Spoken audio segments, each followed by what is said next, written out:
Bien, pues vamos a compartir la palabra y quisiera que me acompañara en su Biblia a leer algunas porciones de la Escritura y vamos a empezar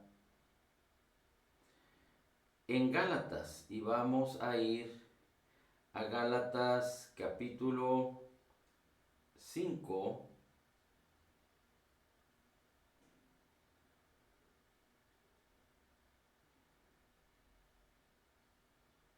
y déjeme decirle,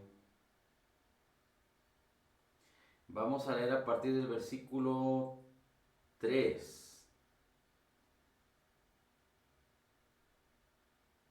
Dice Gálatas capítulo 5, versículo 3.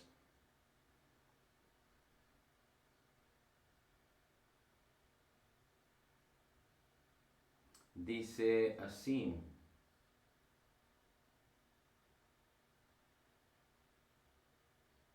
otra vez testifico a todo hombre que se circuncida, que está obligado a guardar toda la ley. Versículo 4. De Cristo os desligasteis, porque los que por la ley os justificáis, de la gracia habéis caído. Porque los que de Cristo os desligasteis, de la gracia habéis caído. Porque de Cristo os desligasteis, los que por la ley os justificáis, de la gracia habéis caído. Pues nosotros por el Espíritu aguardamos por la fe la esperanza de la justicia.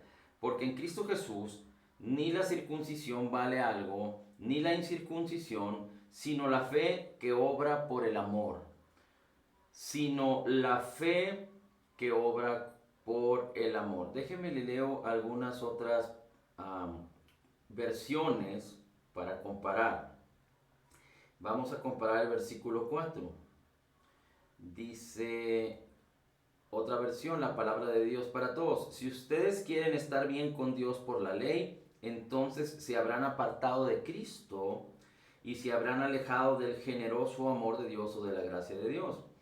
Dice otro versículo: de Cristo os habéis separado, vosotros que procuráis ser justificados por la ley, de la gracia habéis caído. Otra versión dice: de Cristo han caído de la gracia. Otra versión dice: aquellos que tratan de ser justificados por la ley han roto con Cristo, han caído de su gracia. Otra versión dice: de la gracia habéis caído.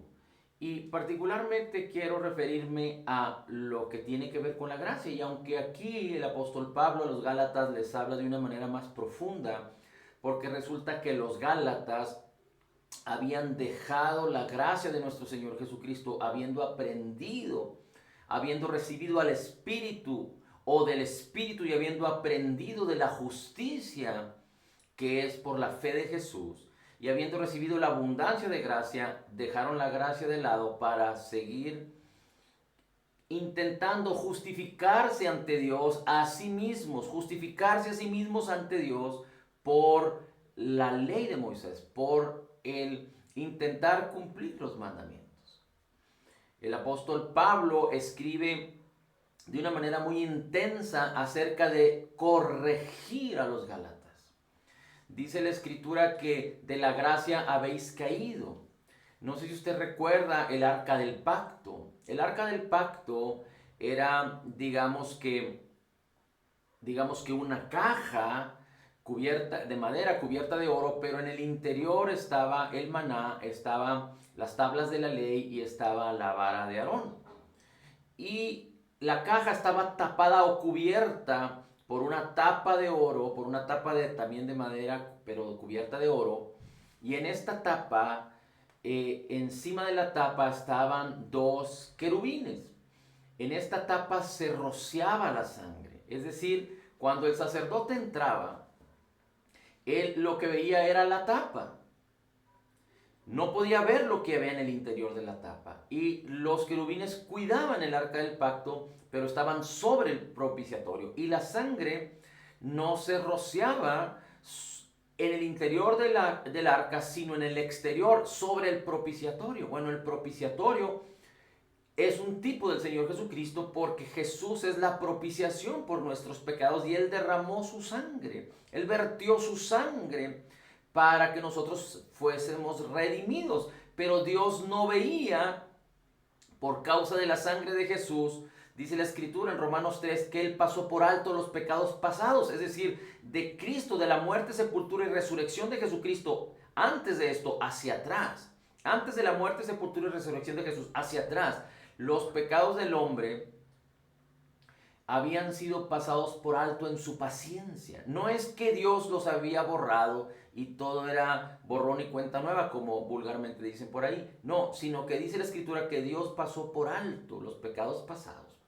Antes de la ley de Moisés los pecados no eran culpados, los pecados no eran juzgados. Después de la ley de Moisés, la ley se encargó de juzgar y de aplicar juicios sobre los pecados. Pero en su misericordia y en su paciencia, Dios enseñó al pueblo de Israel a que hicieran sacrificios y a que se derramara sangre.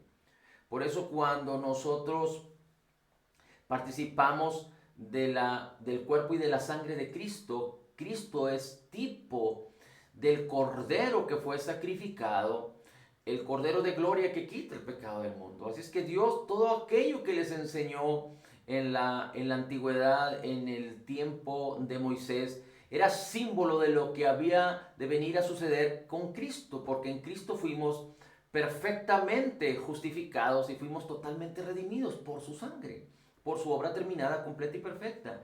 Así es que el lugar del propiciatorio y del derramamiento de la sangre es tipo de la gracia de nuestro Señor Jesucristo. Y ahora, en su muerte, sepultura y resurrección, no solo tenemos acceso a la gracia de nuestro Señor Jesucristo a través de la fe, a través de la justicia. Tenemos entrada a esta gracia a través de la fe de Jesús, y la fe es la que nos ha justificado. Somos justos por la fe. Recuerde que Romanos capítulo 5, versículo 1 dice que justificados por la fe tenemos paz para con Dios y tenemos acceso a esta preciosa y maravillosa gracia. Así es que la abundancia de gracia y el regalo gratuito de la justicia de Jesús, que nos ha sido dada por la obra terminada, completa y perfecta de Jesús en el Calvario. Hablando del arca, el propiciatorio y el derramamiento de sangre sobre el propiciatorio tienen que ver con la gracia y la justicia de nuestro Señor Jesucristo. Y dentro del arca tiene que ver con la ley de Moisés y con el juicio de Dios. Pero estar en la gracia es estar en un nivel, si lo queremos ver así, en un nivel superior, es decir, sobre el propiciatorio y no inferior dentro del arca. Así es que los Gálatas, habiendo recibido por el Espíritu, habían sido elevados, si lo queremos ver así, espiritualmente o emocionalmente, o en su mente y en sus corazones, habían sido elevados a la gracia de nuestro Señor Jesucristo. Pero por causa de seguir los mandamientos y por causa de apartarse de Cristo, quedaron vulnerables por causa de no permanecer en la abundancia de gracia y en el regalo gratuito de la justicia de Jesús. Cayeron de lo más alto, que es la gracia de nuestro Señor Jesucristo, a la ley de Moisés. Cayeron de la gracia. Y aunque esto es muy profundo y no queremos enfocarnos particularmente en esto, yo sí me quiero referir a la gracia y a menospreciar la gracia o hacer a un lado la gracia, es decir, no permanecer en la gracia de nuestro Señor Jesús. Esto es importantísimo entenderlo, porque Dios nos llamó a permanecer en su abundancia de gracia, de una manera continua.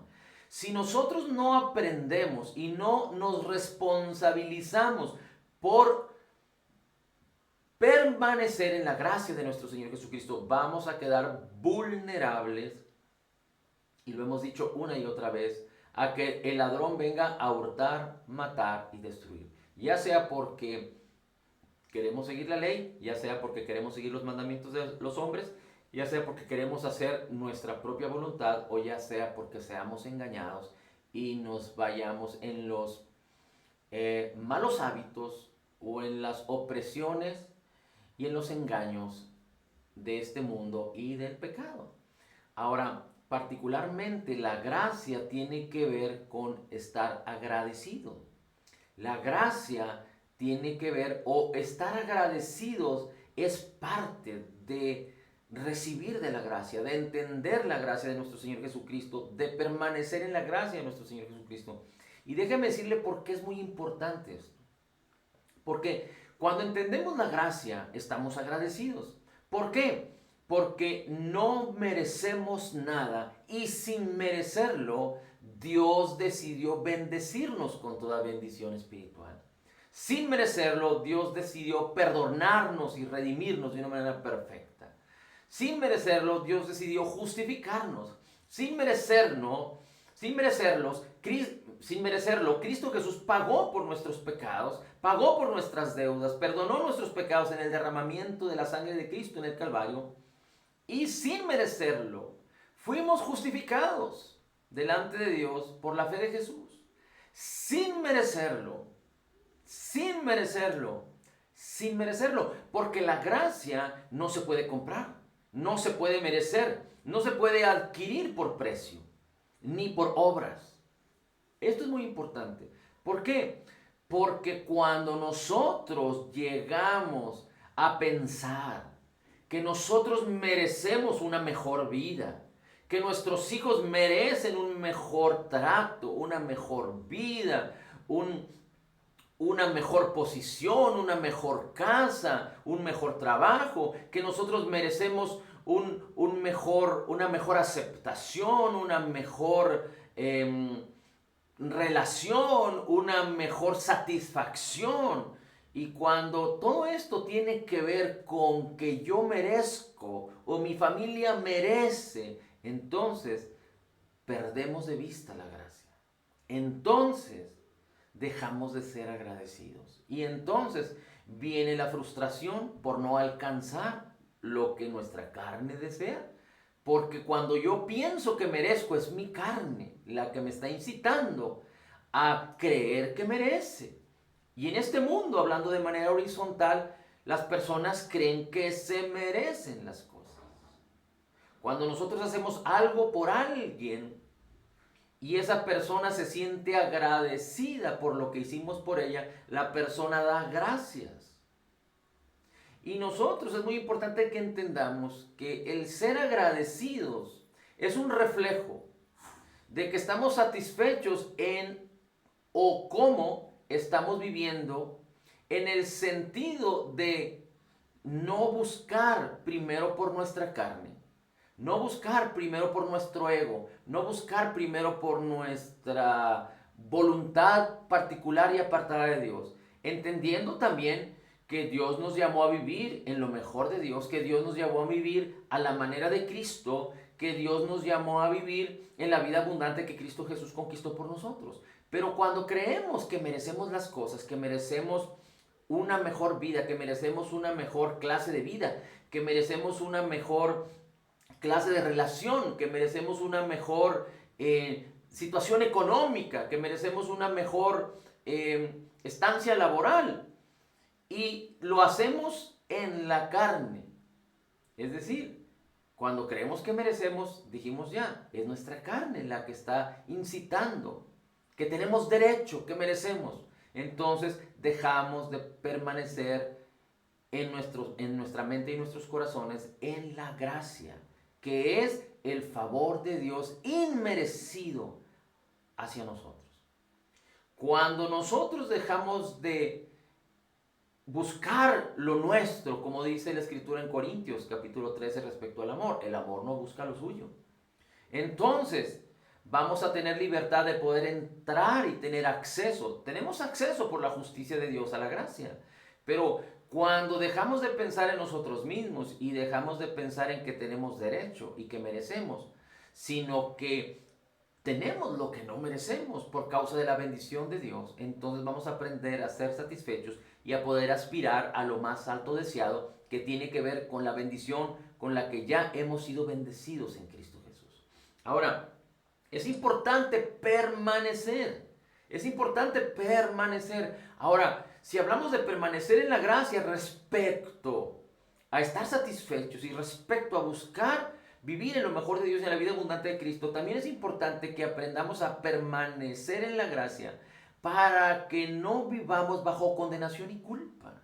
También es importante permanecer en la gracia para evitar que nuestra vida venga al fracaso, que nuestra vida venga a no tener razón de ser, que nuestra vida esté conduciéndose por exigencias, por culpas. Recuerde que la Escritura dice que la ley del Espíritu de vida en Cristo Jesús nos ha librado del poder del pecado y de la muerte. Y el que está en Cristo, o para el que está en Cristo, no hay ninguna condenación. Pero todas estas cosas se pueden, digamos que de alguna manera o de otra, las cosas que Cristo Jesús nos ha dado, que ya permanecen en nosotros y que ya están en nosotros y que el Señor está disponible, listo, porque el Espíritu está presto, está vivo, para que nosotros caminemos en esta bendición. Todas estas cosas pueden quedar detenidas. Todas estas cosas, la manifestación de todas estas cosas en nuestras vidas pueden quedar mermadas, pueden quedar ahí de lado, si nosotros no aprendemos a permanecer en la fe, permanecer en la gracia, permanecer en la fe. Y recuerde que dice la Escritura, como leímos en Gálatas, la fe obra por el amor. Pero permanecer en la fe es importantísimo, porque es por la fe de Jesús que tenemos acceso a la preciosa y maravillosa y abundante gracia de nuestro Señor Jesucristo. Ahora, si hablamos de la fe, es importante que entendamos que no son los sentimientos, no son los sentidos, no son los ojos ciegos, sino es la palabra de Cristo. Y mire, quisiera que leamos, vamos a leer una historia de un hombre que fue muy usado por Dios en la época del Señor Jesucristo. Y voy a leer primero Lucas capítulo 7, versículo 28 en adelante. Dice el Señor Jesucristo acerca de este personaje: os digo que entre los nacidos de mujer no hay mayor profeta que Juan el Bautista, pero el más pequeño en el reino de Dios es mayor que él. Ahí se refiere en ese momento al reino de Dios, pero para nosotros, tú y yo fuimos trasladados del reino de las tinieblas al reino de Cristo. Así es que tú y yo en el futuro estábamos siendo descritos aquí. O sea, más bien Jesús en el pasado, pero estaba hablando de tu futuro y de mi futuro. Porque dice, Juan, dentro de los nacidos de mujer, no había mayor que él, profeta. Pero dentro o de los del reino de Dios, el más pequeño del reino de Dios es mayor que Juan. Así es que estamos refiriéndonos a Juan el Bautista. Ahora, vamos a ir a ver algunas cosas que tienen que ver con Juan. Y vamos a ir, por favor, a Juan capítulo 1, versículo 27. Juan capítulo 1, versículo 27. Recuerde que Juan el Bautista era hijo de la prima de María, la madre de Jesús. Y dice la Escritura que Juan fue enviado a preparar el camino del Señor. Versículo 27 dice de Juan capítulo 1: este es el que viene después de mí, dice Juan, el que es antes de mí, del cual yo no soy digno de desatar la correa del calzado. Juan tenía esta revelación, Juan había escuchado las profecías, Juan conocía la palabra. Dice el versículo 28, estas cosas sucedieron en Betábara, al otro lado del Jordán, donde Juan estaba bautizando. Al día siguiente Juan vio a Jesús que venía a él y le dijo: he aquí el Cordero de Dios que quita el pecado del mundo. Este es aquel de quien yo dije: después de mí viene un varón, el cual es antes de mí, porque era primero que yo, refiriéndose a Jesús. Es Juan el Bautista hablando. Y dice: y yo no le conocía, mas para que fuese manifestado a Israel, por esto vine yo bautizando con agua. También dio testimonio diciendo: vi al Espíritu que descendía del cielo como paloma y permaneció sobre él. Es decir, Juan vio que el Espíritu de Dios como paloma descendía sobre Jesucristo. Y yo no le conocía a Jesús, Juan no conocía a Jesús, eso dice, es decir, al Cristo, porque seguramente Juan, siendo pariente, siendo sobrino de María, conocía físicamente a Jesús. Dice, y yo no le conocía, pero el que me envió a bautizar con agua, es decir, Dios, aquel mismo me dijo, sobre quien veas descender el Espíritu y que permanece sobre él, porque sobre quien veas descender el Espíritu y permanece sobre él, este es el que bautiza en el Espíritu Santo. Y dice Juan, yo le vi y he dado testimonio de que este es el Hijo de Dios. Así es que Juan recibió de Dios una profecía, una palabra segura que le dijo, sobre quien veas descender el Espíritu Santo y permanezca en él, este es mi Hijo. Así es que Juan dice una vez más, dice, sobre quien veas descender al Espíritu y que permanezca sobre él, este es el que bautiza en Espíritu Santo, en el Espíritu Santo. Y dice Juan, yo lo vi, yo le vi a Jesús y doy testimonio de que Jesús es el Hijo de Dios. Bien, así es que estas cosas estaban bien firmes en Juan. Juan había experimentado esta gloria de bendición. Ahora mire cómo la Escritura dice respecto a Jesús, hablando Juan. Juan capítulo, y cuando hablamos del Evangelio de Juan no hablamos de Juan el Bautista, sino hablamos del apóstol Juan. Pero el apóstol Juan describe aquí lo que dice Juan el Bautista. Juan capítulo 3, versículo 30, por favor. Y dice Juan capítulo 3, versículo 30. Dice, es necesario que Jesús crezca, pero que yo mengüe. Es decir, que Jesús sea exaltado, que Jesús sea el protagonista de esta historia y que yo desaparezca. Dice, el que de arriba viene es sobre todos. El que es de la tierra es terrenal. Es decir, el que de arriba viene es Jesús. El que es terrenal es Juan el Bautista. Y cosas terrenales habla. El que viene del cielo es sobre todos. Y lo que vio y oyó, esto testifica. Y nadie recibe su testimonio. Muy bien. Ahora, es importante entonces que entendamos que Juan estaba convencido de que fue llamado con un propósito y que su propósito estaba a punto de culminar. Ahora, muy posiblemente Juan el Bautista tenía en su mente lo que muchos judíos tenían en aquella época.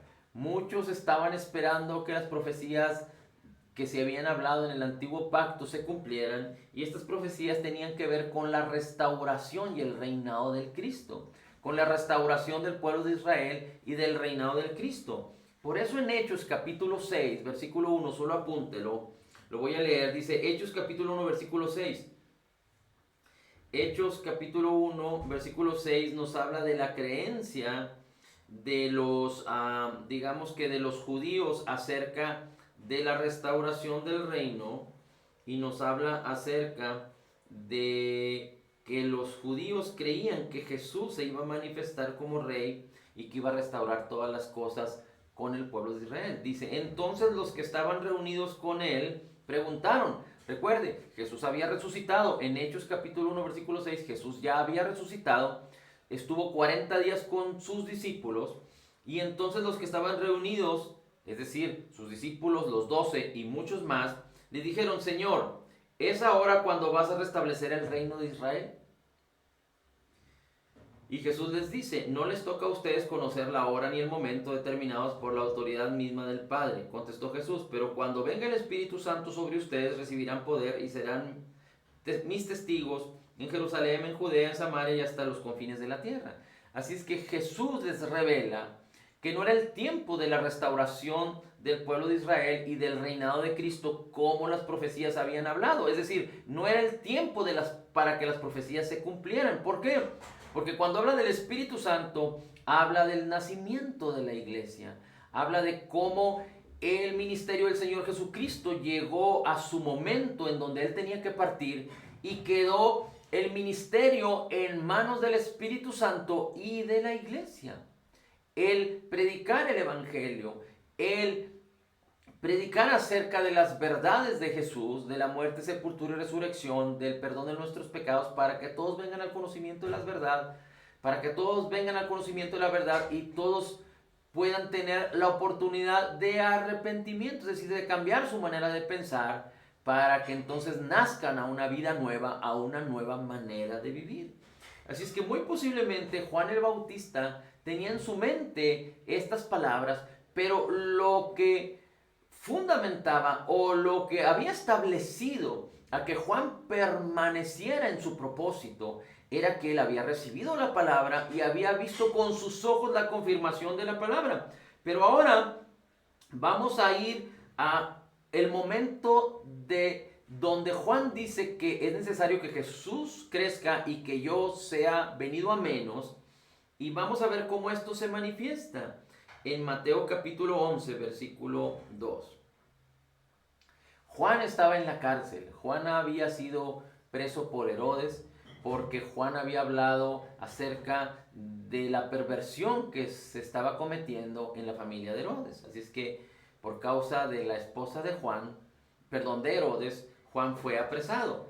Y Juan estando en la cárcel, dice, y al oír Juan en la cárcel los hechos de Cristo, le envió dos de sus discípulos para preguntarle, ¿eres tú aquel que había de venir o esperamos a otro? Jesús respondió, id y haced saber a Juan las cosas que oís y veis. Los ciegos ven, los cojos andan, los leprosos son limpiados, los sordos oyen, los muertos son resucitados y a los pobres es anunciado el Evangelio. La escritura en Isaías 35, versículos 5 y 6, usted lo puede apuntar. Isaías 35 nos describe estas mismas cosas, así como en Isaías 61. Nos describe estas palabras de las manifestaciones del Cristo, de los hechos poderosos y milagrosos del Señor, acerca de que los ciegos ven, los cojos andan, los leprosos son limpiados, los sordos oyen, los muertos son resucitados y a los pobres es anunciado el Evangelio. Y el Señor Jesucristo en otro de los evangelios describe cómo cuando los discípulos vienen y le preguntan que si Él era el que habrían de esperar o era otro. Recuerde, Juan dice, envió a dos de sus discípulos para que le preguntaran, ¿eres tú aquel que había de venir o esperaremos a otro? En otros evangelios dice la escritura que Jesús no responde, pero en la misma hora dice que sanó a muchos ciegos, a cojos, a leprosos que fueron limpiados, sordos que eran sanados, resucitó muertos, causó muchos milagros y le mandó a decir a Juan el Bautista a través de sus discípulos, vayan y díganle lo que ven, lo que han visto. Entonces el Señor Jesucristo no se lamenta acerca de Juan. El Señor Jesucristo no le manda condolencias a Juan. El Señor Jesucristo no le manda una palabra, digamos que de consolación o de animación en el sentido humano. Muchas veces, cuando nosotros estamos pasando por alguna adversidad, alguna situación, alguna problemática, creemos que merecemos la atención de otros. Creemos que merecemos salir de ese problema. Creemos que merecemos estar en una situación más libre, más halagadora, más feliz. Pero el tema no es si mereces o no mereces, pero tampoco el tema es pensar en lo que estás sufriendo para requerir o exigir la ayuda de otros o de los demás.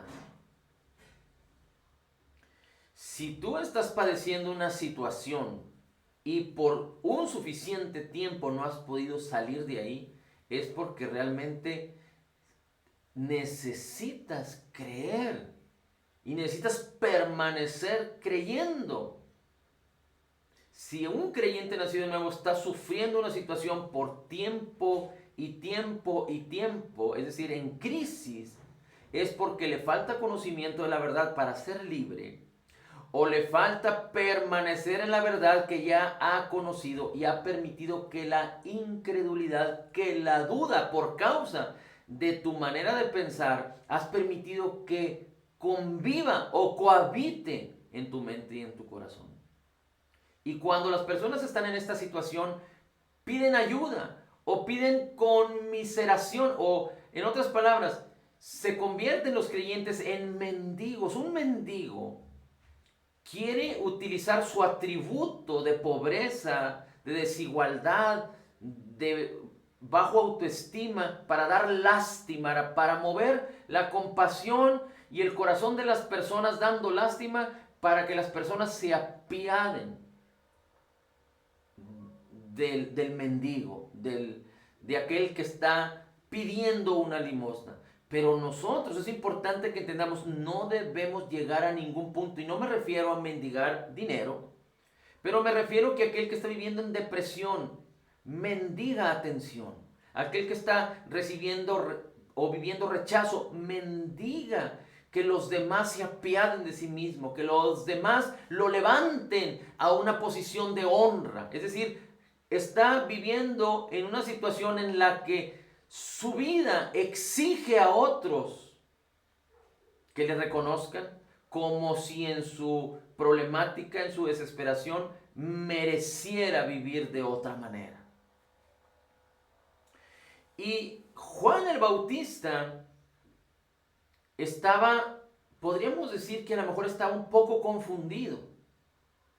Mire cómo dice la Escritura, y por último vamos a leer, como dice la Escritura en Proverbios capítulo 13, versículo 12. Proverbios capítulo 13, versículo 12. Dice así: la esperanza que se demora aflige el corazón. El deseo cumplido es un árbol de vida. La esperanza que se demora aflige el corazón.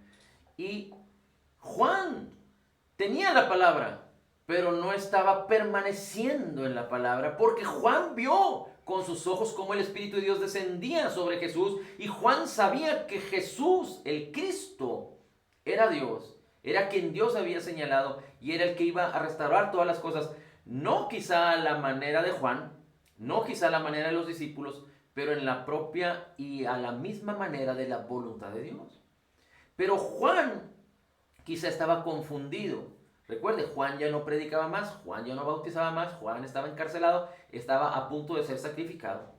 Y Jesús no le llevó una palabra de mendigo, una palabra de conmiseración, sino Jesús le envió el testimonio de la palabra que Juan ya conocía, que Juan ya tenía. Jesús le mandó decir a Juan la sabiduría de la palabra, es decir, la palabra puesta en acción. La profecía que había sido hablada muchos años antes de la vida de Juan y la vida de Jesús en el antiguo pacto, y que se estaba manifestando. El mismo Señor Jesucristo, recuerde, en Lucas capítulo 4, versículo 18, dice: esta palabra se ha cumplido hoy mismo delante de ustedes.